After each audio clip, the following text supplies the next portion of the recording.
如果把路线录制，có hai lưu tư đầy cùng rong xia,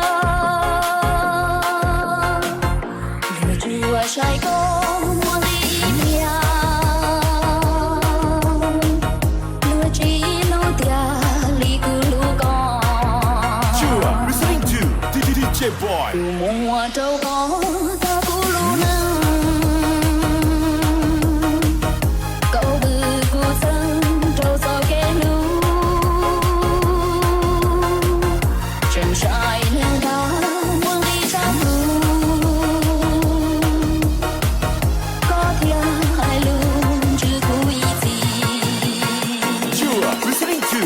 DJ Boy.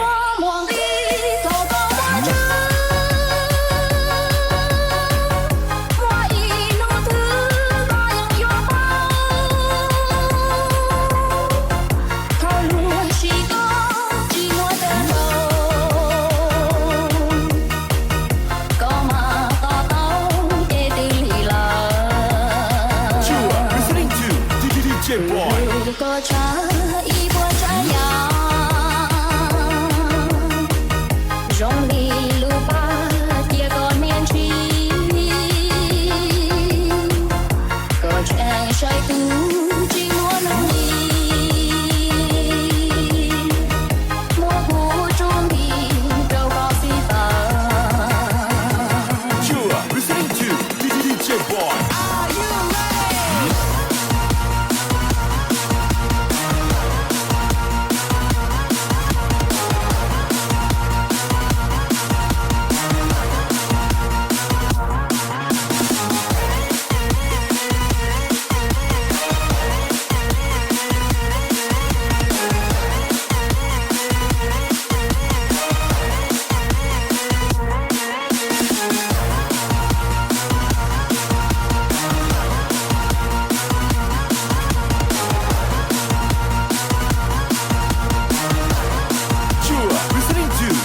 DJ Boy.